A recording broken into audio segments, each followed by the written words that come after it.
All right, welcome back to class. This is week 2 of our lecture series on Karl Marx the man.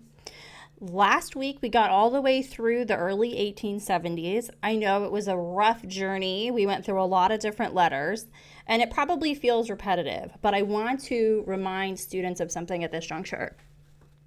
If you know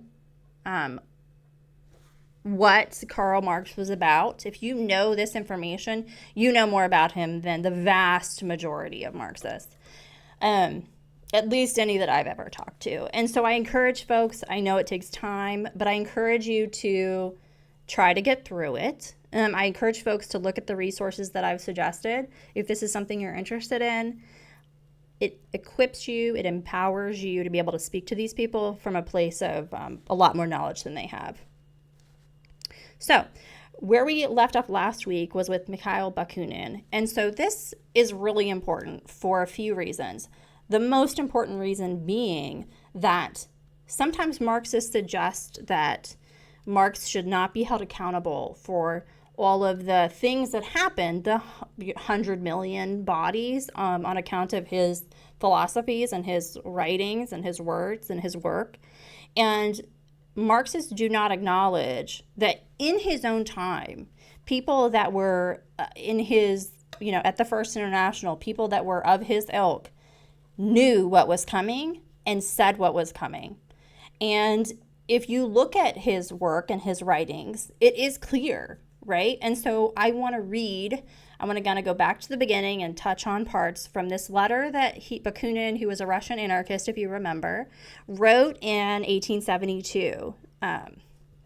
Now, this was after, at the First International, basically he was voted out, right? So there was a bit of a power struggle, and he lost. And so he writes this letter to the editors of La Liberté, I might be saying that wrong, about this power struggle. And I want you to listen to his words. It's so telling, right? And this is published. Marx would have read this. If you think about what he was saying, you know what comes next. So, bear with me. This is important. So what we have here is, gentlemen, quote, since you published the sentence of excommunication, which the Marxian Congress of The Hague has just pronounced against me, you will surely in all fairness publish my reply. Here it is. The triumph of Mr. Marx and his group has been complete.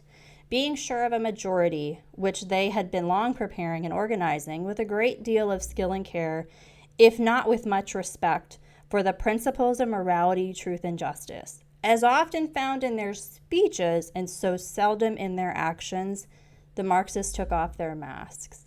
And as befits men who love power, and always in the name of that sovereignty of the people, which will from now on serve as a stepping stone for all those who aspire to govern the masses, that they have brazenly decreed that their dictatorship over the members of the International. Okay? So let me move forward, because this is a long letter and there's just a couple things I want to touch on. A state, a government, a universal dictatorship. The dreams of Gregory the Seventh, Boniface the Seventh, Charles the Fifth, and the Napoleons reappearing in new forms, but ever with the same claims. In the social democratic camp, can one imagine anything more burlesque and at the same time more revolting? To claim that a group of individuals, even the most intelligent and best intentioned, would be capable of becoming the mind, the sun, the directing and unifying will of the revolutionary movement and the economic organization of the proletariat of all lands. This is such heresy against common sense and historical experience that one wonders how a man as intelligent as Mr. Marx could have conceived it. First of all, sick burn. Second of all, he is seeing into the future. Let's continue. The popes at least had the excuse of possessing absolute truth, which they stated they held in their hands by the grace of the Holy Ghost, and in which they were supposed to believe. Mr. Marx has no such excuse, and I shall not insult him by suggesting that he imagines he has scientifically invented something that comes close to absolute truth. Sick burn because he thinks he did, right? I continue. he continues, Bakunin. But from the moment that absolute truth is eliminated, there can be no infallible dogma for the international, and consequently, no official political or economic theory. And our Congresses should never assume the role of ecumenical councils which proclaim obligatory principles for all their members and believers to follow. He continues.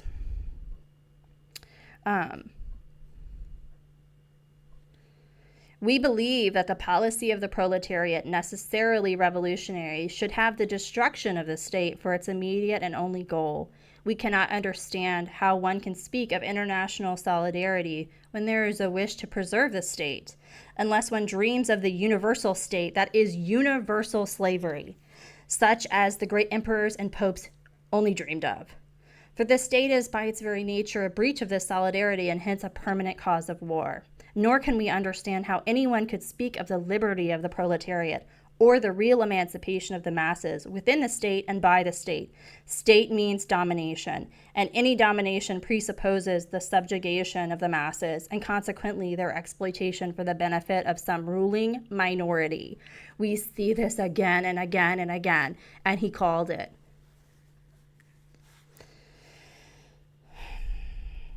As befits good Germans, he's talking about Marxists at this point. As befits good Germans, they are worshippers of the power of the state and are necessarily also the prophets of political and social discipline, champions of the social order built from the top down, always in the name of universal suffrage and the sovereignty of the masses, upon whom they bestow the honor of obeying their leaders, their elected masters. The Marxists admit of no other emancipation but that which they expect from their so-called people's state. Between the Marxists and ourselves, there is an abyss. They are the governmentalists. We are the anarchists, in spite of it all. So much of what he's saying seems so obvious when you look back.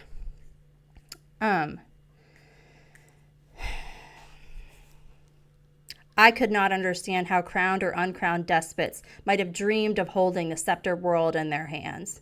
But what can one say of a friend of the proletariat, a revolutionary who claims he truly desires the emancipation of the masses, when he poses as a director and supreme arbiter of all the revolutionary movements that may arise in different countries and dares to dream of subjecting the proletariat to one single idea hatched of his own brain?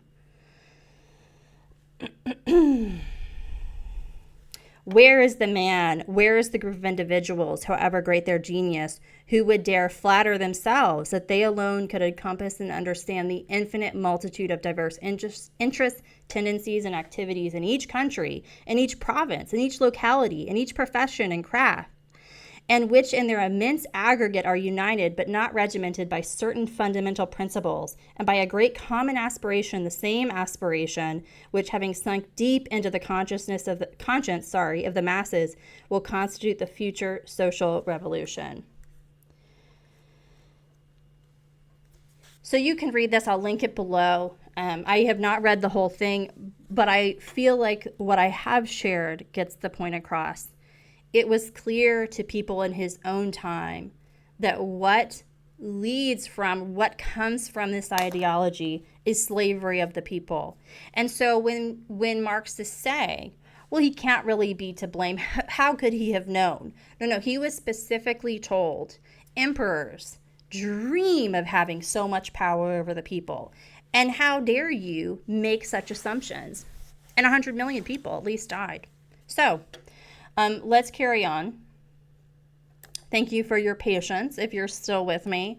That letter changed my opinion of Marx greatly, because even when told these things, as every part of his personality showed that he would prior to this, he continued to press on without being willing to listen ever to the other side, even when they were saying, this leads to ruin. What you're saying leads to ruin. 1874, Jenny's child dies that July. In August 24th of that year, he's been living in London for many years at this point. The British government denies his citizenship. And they said again, just like the Prussians, just like the French, no thank you. They did let him stay, but they denied him British citizenship. Um, 75, they moved to a new home. They're always upgrading. It was 68 that he got this annual 350 pounds. So he wasn't living in abject poverty anymore, although he still mishandled money. He had more to play with. So they moved, and he lived there until his death, this home. In 76, just a few years later, so 4 years after he wrote that letter, Bakunin died in Switzerland. 2 quotes from him that I want to share. No theory, no ready-made system, no book that has ever been written will save the world. I cleave to no system. I am a true seeker. He would not accept that Marx believed he had the final answer. He'd figured humans out scientifically, and he didn't accept that.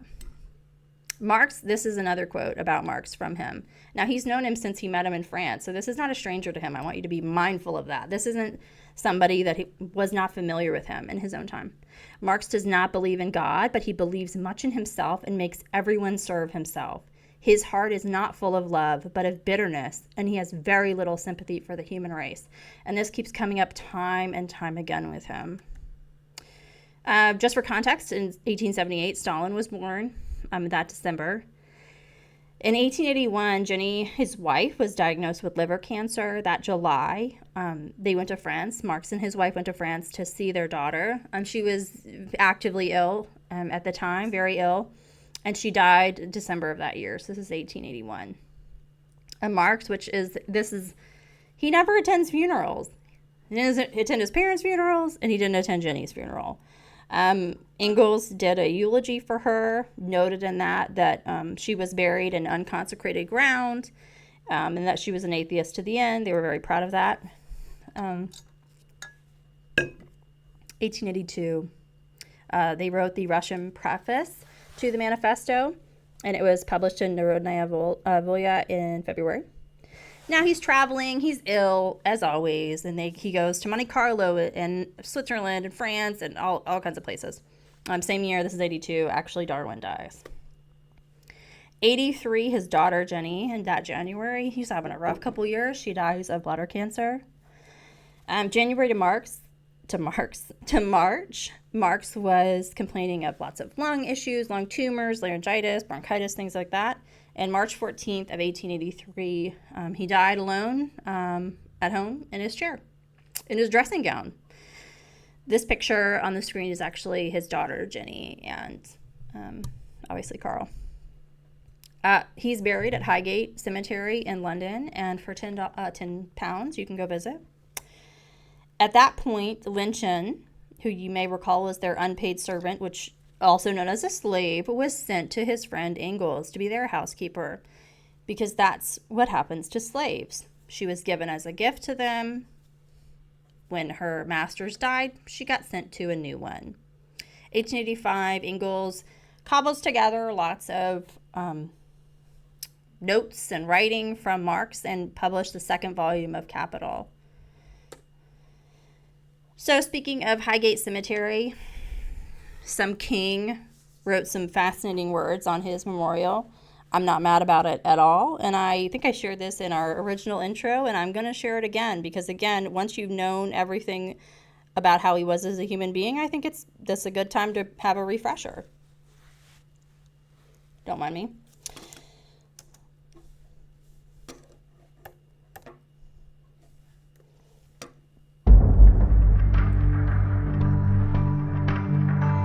Hammer attack.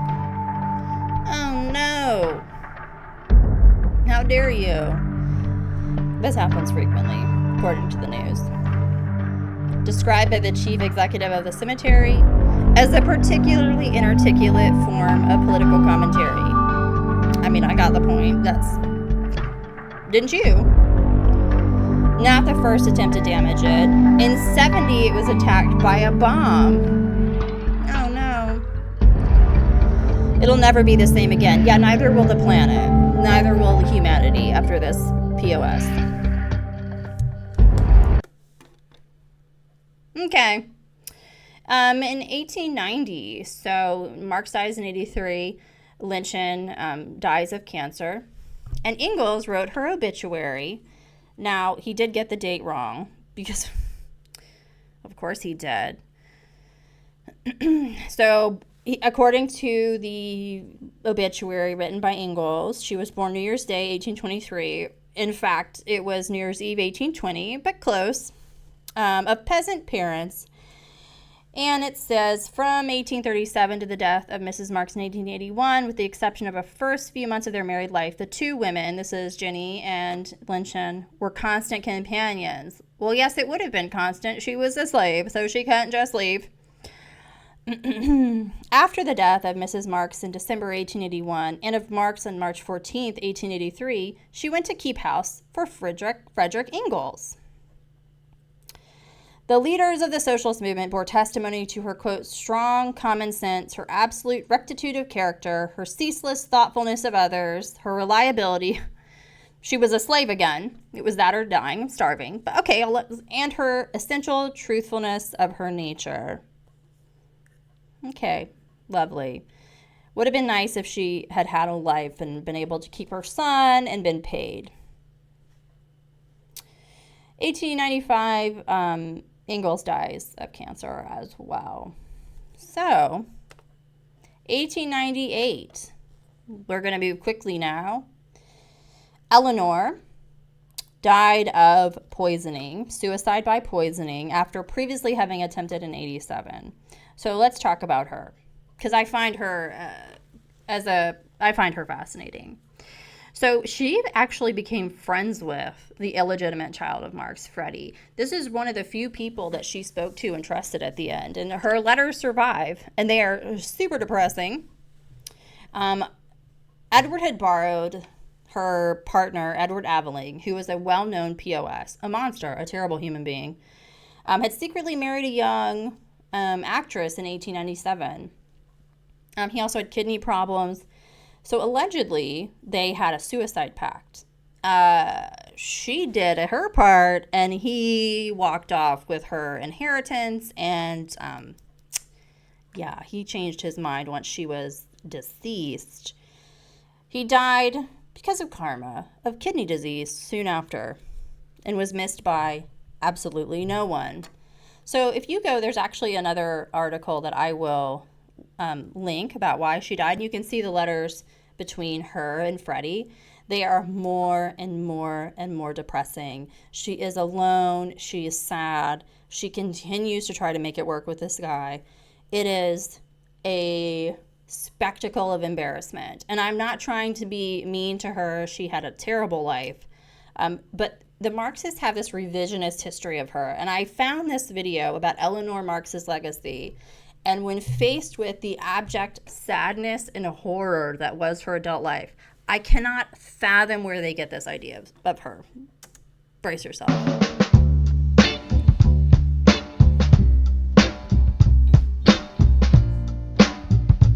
Socialist feminism, which is weird because she had a terrible relationship with men. She did live in poverty.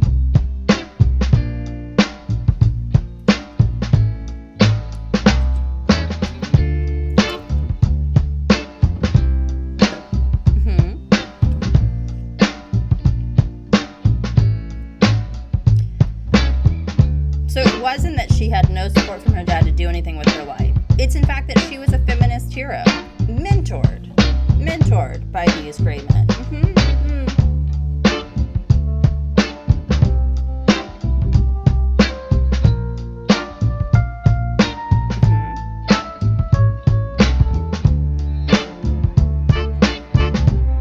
An emphasis on women's liberation.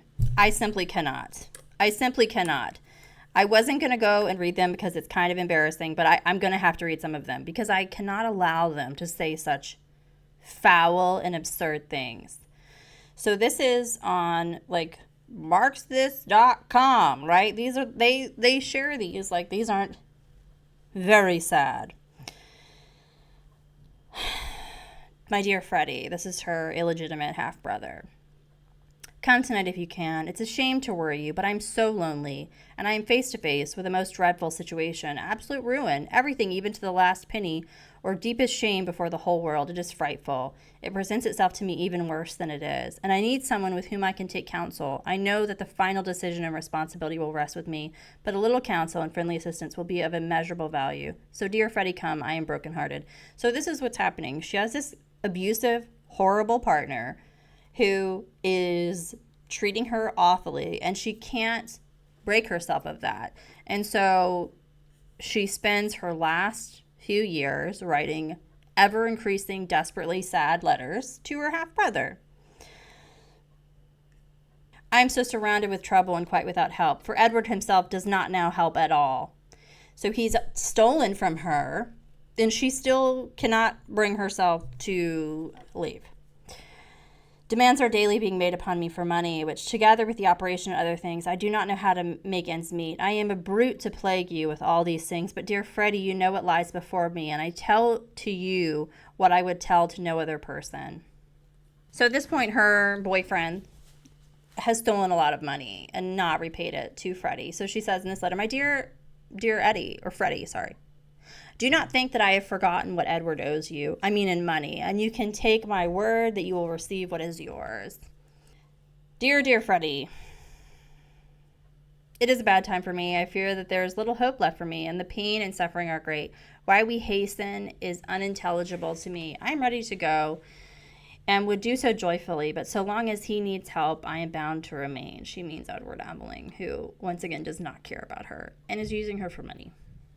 The only thing that has helped me is the friendship that has been shown to me on every side. I cannot tell you how good different people have been to me, why I really do not know. Dr. Aveling knew that she had nominated him as her heir and executor of his will. He knew her helplessness. He knew the financial matters she was worried about. And he was with her when she purchased the poison, and oddly enough, didn't fulfill his part of that. It's very sad. It's very, very sad. She had a desperately tragic life. And so this revisionist history of her being a feminist hero is gross. And quite frankly, it's BS. 1911, his daughter Laura and her husband Paul, who were 66 and 69 at the time, died of a poisoning suicide pact. So Paul wrote this letter at the end. She actually committed suicide first, and then the next morning he did, and he left this. Healthy in body and mind, I end my life before pitiless old age, which has taken from me my pleasures and joys one after another, and which has been stripping me of my physical and mental powers, can paralyze my energy and break my will, making me a burden to myself and to others. For some years I had promised myself not to live beyond 70, and he's 69 at the time. And I find the exact year for my departure from life. I prepared the method for the execution of our resolution. It was a hypodermic of cyanide acid. I die with the supreme joy of knowing that at some future time, the cause to which I have devoted for 45 years will triumph. Long live communism. Long live the international socialism. It's desperately sad what this does to people. Lenin later was noted to tell his wife, quote, if one cannot work for the party any longer, one must be able to look truth in the face and die like the Lafargues. I might be saying that wrong, but that was her married name. The total lack of humanity in this ideology is so apparent when you look at what it does both to countries on a global scale, but then just to individuals. It's desperately sad, and the people who are not made desperately sad by it are either mentally sick or they simply don't know. There's a lot of willful ignorance. 1929, Freddie DeMuth, the illegitimate son of Lynchen and Marx, died of heart failure. And I'm going to read, this is from the same website, the Marxist.org website. Nope, I'm sorry, I take that back. This is actually from the New York Times. Freddie DeMuth grew up a neglected, lonely child. Marx could not afford any support. Engels, on whom Marx depended financially, sent small and frequent remittances. Both Marx and Engels distanced themselves from Freddie. Marx never saw the boy. Freddie was poorly educated. For most of his life, he worked as a laborer and toolmaker. After Marx's death, he established closer contact with his mother, who had then become Engels' housekeeper. Freddie visited her weekly, but was allowed only into the kitchen and servants' rooms through the back door. Engels, like Marx, shunned him. After his mother's death in 1890, Freddie hardly ever saw Engels. Neither Marx nor Engels provided a legacy for him. However, Marx's daughters did give Freddie some money from their share of both estates. In 1929, after a hard, obscure life, Freddie died at 78 in a poor section of London. So not only did Marx leave him nothing, but then his daughter's boyfriend stole savings from him, even though he was poor. This is the one that's from Marxist.org. And so if you look, and there's, this is such an obvious, glaring issue in Marx's character. This is how they speak about it. Generally, if he's ever mentioned at all, Freddie is a weapon in an arsenal of tools used to attack his father. If you listen to conservative commentators, you would know that Karl Marx was a terrible person who never worked a day in his life. That's literally true, but okay. In fact, he was paid as a journalist and author. So we've reviewed his whole life and what he got for money, so I'm going to have to say that's not true. You'll be told he sponged off factory owners Engels. Partly true. Partly true, although Engels was more than willing to help out his objectively more talented comrade. We've read all the letters together, have we not? This is brazen. And more seriously, that he raped his servant. The latter claim is, of course, impossible to prove or disprove now. I'm sorry. Once again, leftists absolutely understand consent, except for when it comes to him all of a sudden. We can't prove or disprove that his unpaid servant, it was rape. Oh, no. You guys are just backed into a moral corner with this one. The few accounts we have of life in the Marx family household seem to indicate that there was a great deal of mutual affection between Karl, Jenny Sr., and Helen Lynchen. That said, there is clearly a power imbalance between employer and employee. You can't be an employee if you're not getting paid. I know this is hard for y'all to face, okay? But she can't have been his employee. Where was her paycheck? I've seen his household budgets. It ain't there. Which makes it difficult to know how complete consent can be in a sexual relationship which takes place in that context. No, we all know. You guys are full of crap. No, we know. No, we definitely know. We also know from accounts of the Marx household and the wider historical context that finances were tight and often desperate. Yes, because Karl wouldn't get a job, and that, quote, respectable families, which they weren't, did not include children born out of wedlock. Y'all are trying so hard to justify what is not justifiable. And I have to wonder why. So let's review, okay? And I think that it's important to bring this back to why is it so important to look at the details of his life and how he spoke to people and how he talked to people. The theories that he puts forward make it clear that not only does he not have, like Bakunin said, a great love for humanity, he completely has willful ignorance and disregard for other human beings, both ones he knows in his own life, but also society at large. He doesn't spend any time with the people he claims to be speaking for. He's not in factories, right? He's not speaking to the proletariat. In fact, he has pretty open rank disdain for them whenever he speaks about them. And so that needs to be in our minds when we're talking to people about what he shared with the world, what he wrote. When we look at, next week, we're going to look at the Communist Manifesto. When we look at what he had to say, in the context of the time he was in his own life, it becomes glaringly obvious that this is rank evil. The other thing that I think is important to always come back to is that Karl was using sources for his information because this is not first-person knowledge that were sometimes 40 years old. So the world was passing him by with solutions for these problems. So he would use and misuse and misquote sources about factory workers or bakers or somebody that he would consider a laborer. And he would never know what was society doing to fix that, right? Was there anything happening legally to fix this? Society was fixing these problems to some extent in his own time, and he ignored that completely. So he had his head buried in a book when he was well enough for the entirety of his adult life. And what we see time and time again is his words are used to justify the most horrific crimes against humanity, because what did we read from his own peers? That he wanted absolute power in the hands of the state. And he was unable to connect the dots that what you get when you